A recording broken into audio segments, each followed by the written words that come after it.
In 2023, I was so excited to go to primitive gatherings in Wisconsin, and one of the quilts we made was this Ho Ho Ho holiday. It's an individual pattern available on primitive gatherings now, but we made it back then, and I love it. Now, it's time to quilt it because I want to play with it this Christmas. So what I decided to do was to stitch some baubles and balls on it because it's a great big Christmas ornament, and I thought I would make something that looked like tinsel or streamers or garland or something like that. So I took my Graphic Circles ABC stencil, and I decided I was going to use this swirl. Now what I did was I drew a line from the top to the bottom down the middle of my entire quilt, and then I drew a line every 5.5 inches going out.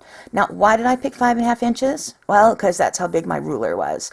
So I have a vertical lines going every 5.5 inches from the middle out, and I'm going to center this swirl on that line. And every other swirl I'm going to reverse. So I have one that starts going to the right, one that starts going to the left, etc. And I'm going to stitch those. So I grabbed some pink pounce. I can wash it out. It's not a dust off, and this fabric is very heavily starched, so it'll come off quite nicely.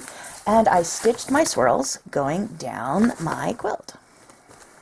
I marked my quilts going all the way down that line, and it's time to quilt them. I'm going to grab my Batt Scooters, which help me move my fabric. I'm using Master Quilter white thread from Wonderfil. It's a 40 weight polyester, and then I'm using an 80 weight polyester in the bobbin. It's called Deco Bob. Both are white. I like the thinner bobbin weight thread because I get more yardage on my bobbin and don't have to change my bobbin as often. I'm starting by stitching across the top of my quilt from the previously stitched swirl over to this one.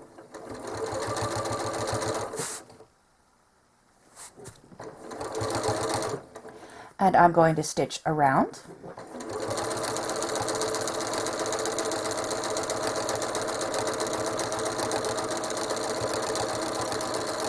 And back.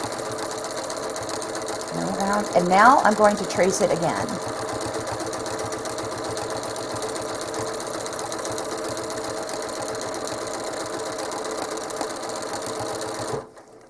I'm starting on the bottom of the quilt, so it, as I'm looking at it, it goes oh oh oh instead of ho ho ho, because I stitched the first half of the quilt right side up and then I rotated it 180 degrees. So the bottom of the quilt only has half spirals on it.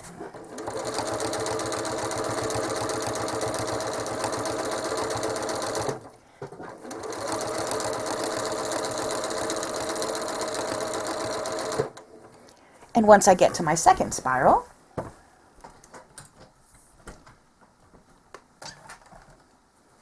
I'm going to change direction and stitch it in the opposite direction.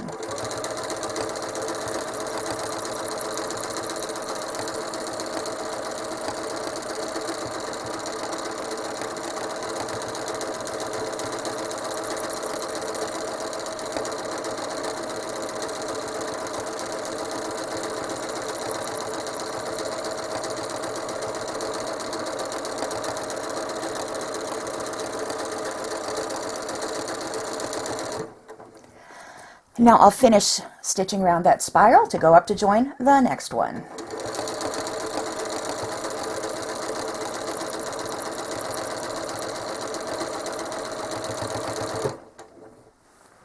I've finished that one. I'm now going to change directions.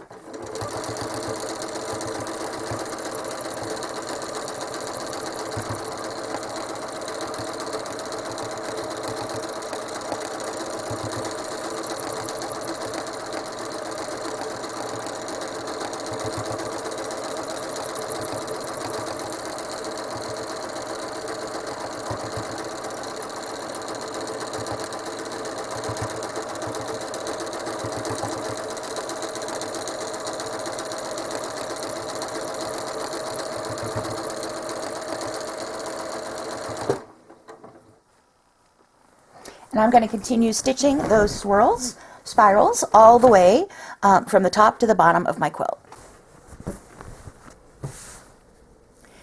I finished my entire column of swirls, and I'm now back at the top of my quilting area. I want to fill the space that is now left between my current row of spirals and the row before it.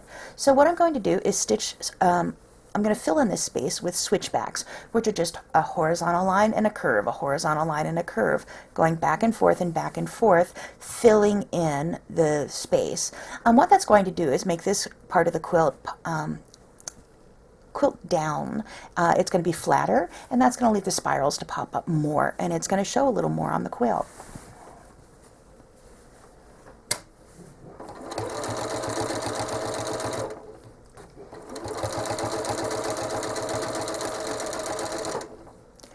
Now when I'm stitching, the back of my foot is kind of hitting the line that I just stitched.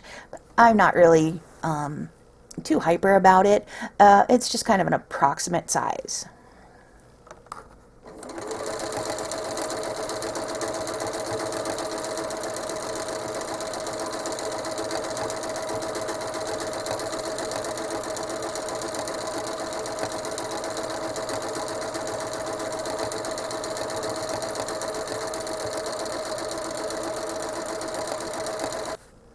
Once I need to stop, what I do is I stop wherever I want to stop. If I'm in the middle of space here, of just one big piece of fabric, what is ideal is if I can stitch in a seam, because if there's a little bit of a bump when I restart, the stitching won't show. It'll kind of suck down in between the two pieces of fabric.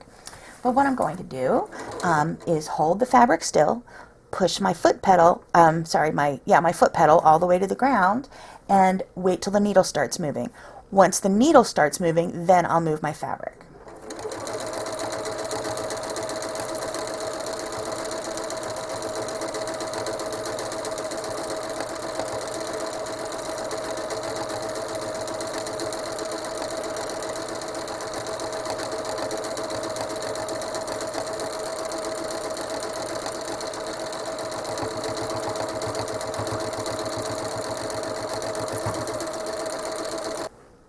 I'm going to continue stitching switchbacks like this the entire way between these two columns until I get to the end of my quilting area, and then I'm going to stitch another row of swirls, come back and stitch the switchbacks until I get to the end of my quilt.